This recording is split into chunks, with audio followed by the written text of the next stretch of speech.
on the ship. And her husband couldn't go on the same level because he had cut his finger before they took off, before they boarded.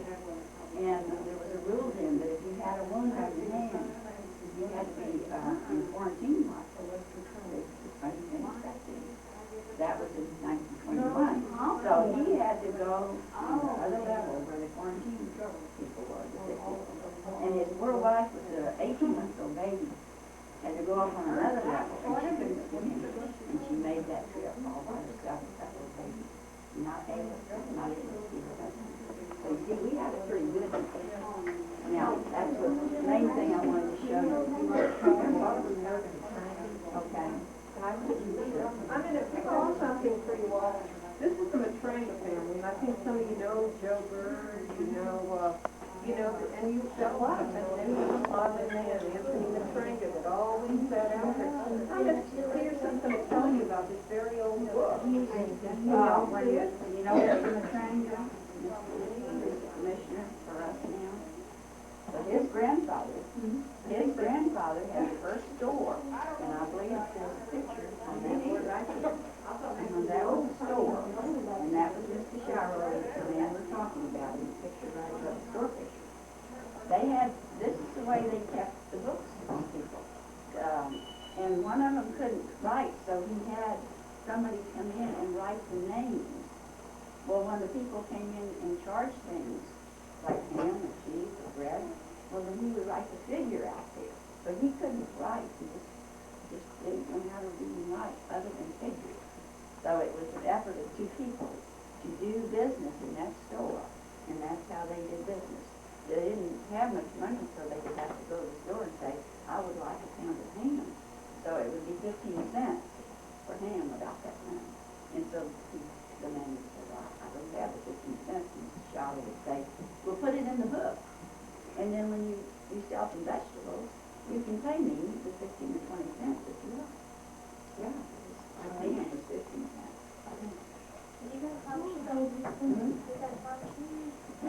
Would you like to go back? It's fun. Okay, can you all turn this way here? And this is the Freno. This is the man who was the first one that came, Mrs. Freno. And this is Mrs. Freno. She came with me. And of course, you always used to go into Pastor Guy's restaurant. Yes. Maybe you didn't know. Mrs. Freno was a sister to the first Mr. Guy. She was Lucy Gatto, and she was Sanderson Gatto's sister. And Mr. Sanderson Gatto was the father of the one that originated, the restaurant that we go to now.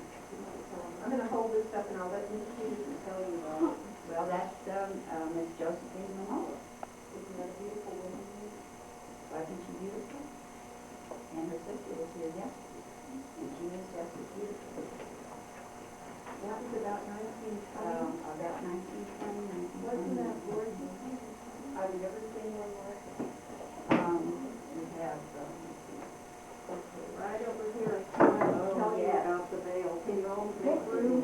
Can you all see the veil? you see the veil, and they shifted from here, and guess what? Hitchcock, because of these efforts of these farmers, became the second in the nation's history of the second largest vegetable shipping point in the whole United States. That's the second. All over the United States, we shipped more vegetables from right here in Hitchcock. There used to be lots of shipping plants that packed the vegetables that the farmers brought in. So that's why we're honoring the farmers today, the Italian farmers. And every name you see up here is the name of one of those Italian names from 1880 to 1920, 1925, and came here to stay. And that you have schoolmates that probably are related to these people. So if you look at the names, you'll see street names, and you'll see maybe the names of some of your little friends' grandparents. You don't know. So the Beltrami came early, and I want to tell you that they are loading up some of their family treasures. This is an old animal trap that they used to have to catch the bad animals with because they would eat up all the cattle in don't do that anymore because we have learned how to take care of the animals better. This is a bed warmer. It was so cold, they had no heat in the house, so they put live coals in here. You can still smell the coals. You know? They got this real hot, and they put it in the bed. And that warmed the bed, and they put lots of quilts on. Otherwise, they would have frozen inside those little houses that only had one wall and no heat. They put that on the bed? They put it in the bed, under the covers. Like electrical? Yeah, they would pull the covers up, put it in your bed for a while, and it was warm, and then they'd go to the next bed and put it in there, and maybe they had 2 or 3 of them, we don't know. But this is the only one that the Belcombes have left. But this is what they did use to warm everything, to warm the bed. This metal jar back here, they had no indoor plumbing. So they had to use something like that during the night. This trunk, this beautiful trunk up here, Mr. Belcombe and Mrs. Belcombe brought in 1914 for them on the ship from Italy. This is the original wooden trunk that came with it. And Mrs. Belcombe wove this bedspread by hand. She did all of this work by hand. Now we're at the Cabaldos, and you can see here that if you look closely at this, these are the citizenship papers. This is a beautiful clock, antique clock, and a statue that say treasure. Some of these are treasures belonging. This is what Mrs. Cabaldo wrapped her baby in when she got on the ship in 1921. And his name is John Cabaldo, and he lives now up in Denver. This is a brush that they made to brush their clothes. They didn't have dry cleaning. And you couldn't wash it. If you did, sometimes you couldn't wash your wool, so you brush it. This is mule hair. Made of mule. And this is the dog who made that brush. They charged groceries at his grocery store. Sometimes they would pay 15 cents a pound of ham. And money was so scarce, they may not have the 15 cents. So Mr. Shiro, if he knew him, would write your name on here and say, no 50 cents, or 30 cents, or $1. But the money was very scarce. If you spent $5 in 1 week for groceries, that was a lot. You were rich. You were rich. These are photographs of some of the triangles here. It's beautiful. I'll go over there and she gets through talking. My daughter used to know this with triangles and sit on the corner there. I didn't give it anything for not seeing this. And this is Mrs. It's beautiful. The lady in the picture. And this is her Dorothy little Peterson did most of it. The families, we just asked them if they would share anything. godmother gave We it to her. feel it's important for the children today, knowing Hand built.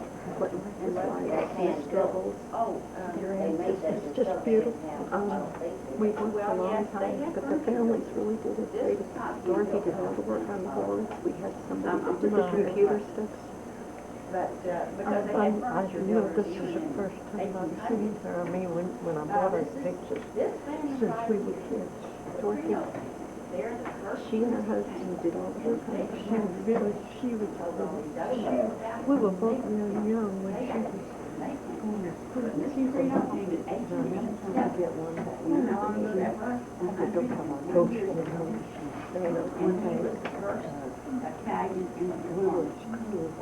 And I The rest of these are pictures. whatever, but her mother. This was Mrs. Rosetta's wedding. I mean, you remember that. And I used to feel, you know. And it was white.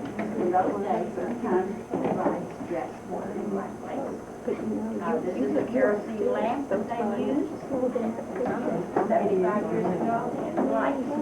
Look at how There's another kerosene lamp here. it is. That's the Galvin house. That's what they do. I was married to Joe Casella. Joe Casella. And then it doesn't put out much. Lost him 13 years ago. So the only daughter I had 4 years So by the later. time these people came along, they had graduated in She had 3 boys, but they were little tiny These orphanage are- raisins because her husband died before she could live home. Citizenship papers of Mr. and Mrs. All those Delphine. things, you know, This is Frank. I remember so much now. When I come down here, everything comes back to me. Well, you need to come We got married, Joe and I got married. We lived next door. That old one. We were married in 1930. That day we went to Galveston and we still, So they were so proud. at least They trained me. Well, I knew Annie real well. That proved that they She were told me now. about remembering coming over on the Now, boat and all the sounds of the engine. Were you younger? And the lady on the right, I was younger. okay, She- so I you see were where you you born born here? in In America? No, you were born in Italy. Do you have any memory of Italy? No, because I was Catholic. Oh, yeah. You don't, do you remember? My sister, she remembered a lot of Yeah, it. She told me she could remember going to sleep by the sound of the engine. Miss Becerra, Yes, please, Miss. here. Right up here. This is Mrs. Becerra. Mrs. Becerra is Annie Gallison's sister. And here she is. She's very touched. She came from Galveston this morning. And she is the very beautiful lady right here in her wedding picture to Mrs. Becerra. And also she is right here when she was a young girl. But as you can see, Mary is still beautiful. Yes. And my old friend. So that's all I have to say. We were 13 or 14 years old.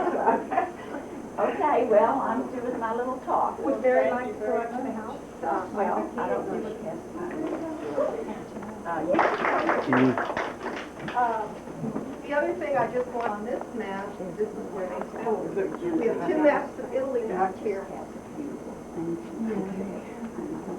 Some of them came from the northern part of Italy, which is way up here, and some of them came from this area, near Palermo. And that's where they came. And they all ended up here in Hitchcock, and weren't reluctant because they've added so much support to Hitchcock. I think Dorothy told me earlier that when the first one came, you said there were only 2 stores here. Did you want to take a picture of her? Got her. Some of the things the Italians have done, Shiloh's had a It store. just reminds me of so many things, you All know? those, do you think you know any all those? It's pretty. I bet you all use.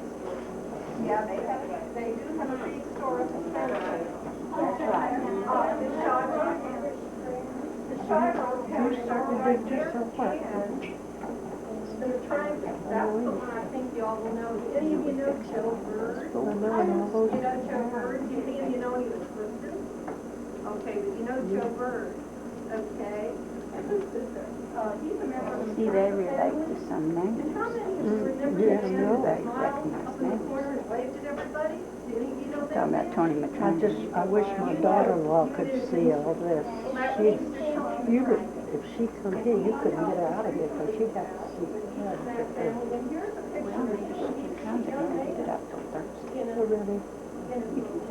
during World War II.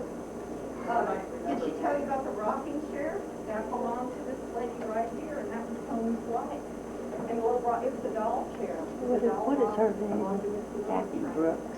What we're gonna This is do her now. husband, Austin We're Brooks. gonna go out to this little house. She's the librarian.